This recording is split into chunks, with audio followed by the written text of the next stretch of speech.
Hello, hello, my friends. AmyR here with Prairie Paper and Ink. Welcome back to my face and my card making space. And as you can tell by the title of the video, I pulled out the mushroom stems wafer die yet again. For those that might be unfamiliar or just need a refresher, I have a playlist of cards I've made. I've done many videos. We're getting close to almost 24 at this point using this die set. Why? I don't know. I like it. And I keep using it. So I will have that playlist linked in the end screen at the end of the video if you want to check it out. And then, yeah, I pretty much used all oldie but goodie favorites for this one.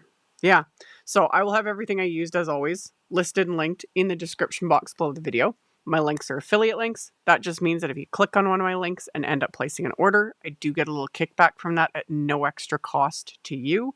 Is what helps pay the bills, keeps my heaters going, enables me to keep bringing out content. And yeah, let's get into making the card. So as usual, I did my die cutting before I started filming because that's just boring.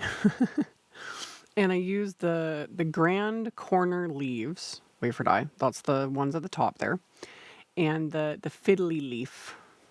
I've always loved that little wafer die. I hadn't used the grand corner leaf die set before this. I know. I don't know. I think I just got mixed up with a bunch of my other greenery wafer dies. So the lighter ones, the little fiddly ones, I die cut from Simon's green apple cardstock. This darker green cardstock, I don't have a link for. It was a scrap in my scrap stash, and I'm not sure where it came from. It just showed up. But to add some dimension to my die cuts, I'm doing just some quick ink blending with various Simon's Stamp Pawsitively saturated inks.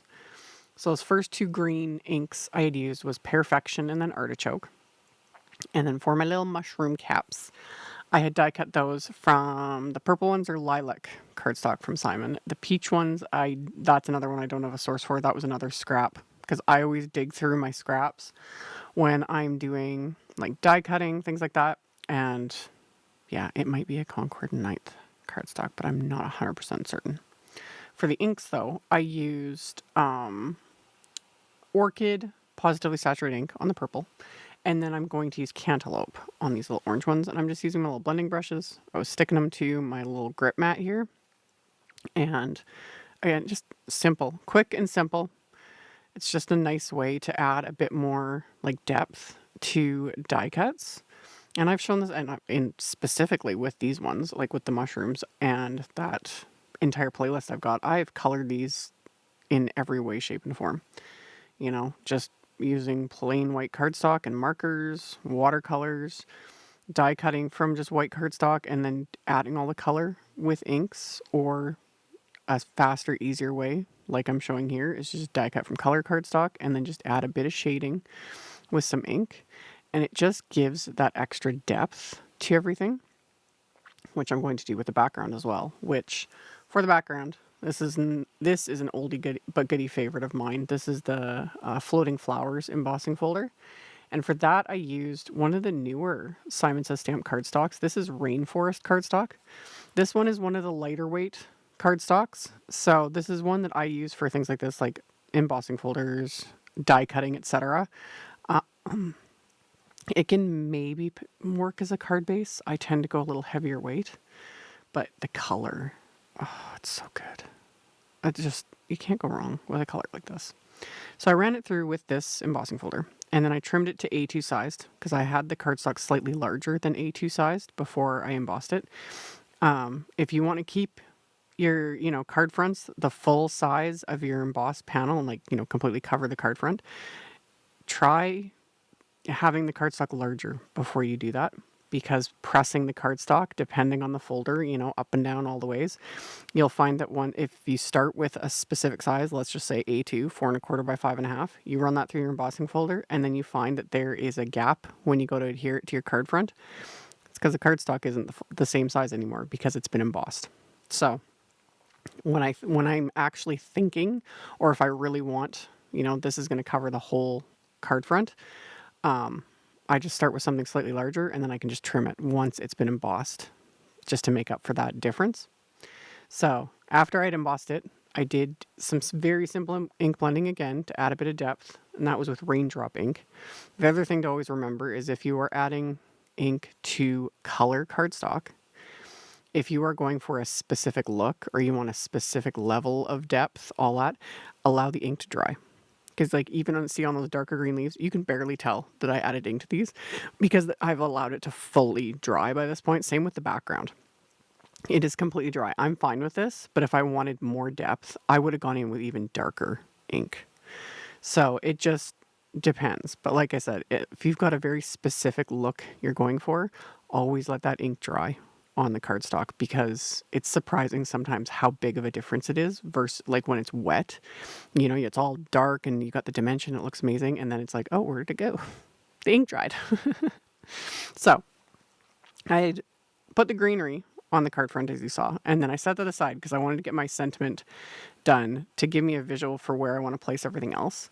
So I'm using the CZ Design Birthday Basics set. I've used this in previous videos as well. It's one of my favorites.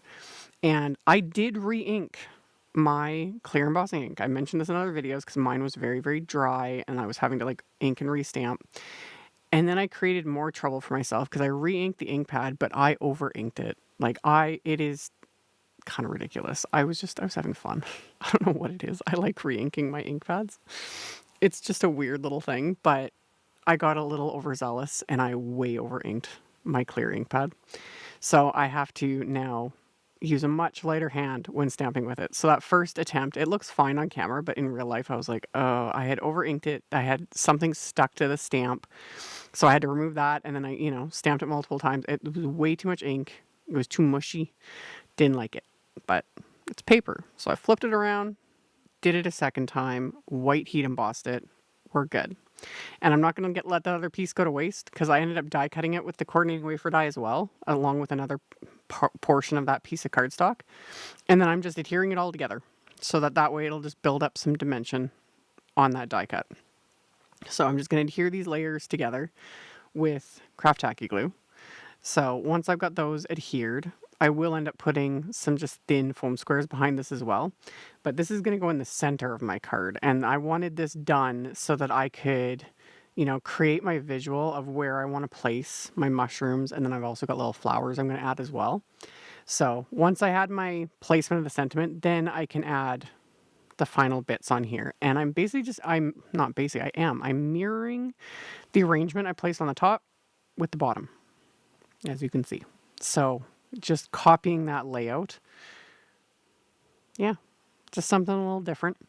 And then I also decided to pop in more of the thin little foam squares behind these mushrooms. It just adheres them really well, but it also, again, builds just a little bit of dimension. I also did that with the greenery when I adhered it. I only put the adhesive down like the spine of the greenery. So little bits of it pop up just naturally, and that also creates a bit of dimension without creating, a ton of bulk. So I got everything, or all my mushrooms adhered. I'm not going to adhere the sentiment just yet because of course we're going to add some splatter. So I let the glue dry, and then I'm going to put this into my splat box and add I say just a bit, but it still ends up being quite a bit of splatter. We're going to use the Picket Fence Paper Splatter Opaque White. So shook that up really good, put that onto my palette. I didn't use my fan brush this time. I don't know. I was curious and I was like, I haven't used like a round brush much anymore for splatter. And I honestly prefer the fan brush. I have more control in I'm so used to my fan brush. I can control it more. I find with the round brush, it goes everywhere. It really does. But I was fine. I'm not going to complain. I like splatter. So I was trying to keep it more contained to where the images were that I had adhered. But again, using the round brush, it just like flips all over the place. So yeah, fan brush for the win. Anyway, splattered that, let it dry. I then popped the sentiment into place. And then for my little flowers, I used the Dancing Floral Vine wafer die, just the one that die cuts the extras, basically. And I die cut another one of Simon's new colors. This is honey cardstock, a really pretty, like, more mustardy yellow is what I would call this. And I just used the little flowers that I die cut, and I just adhered a few of those, again mirroring how I placed the ones on the top portion of the card, place them in the same spots on the bottom portion.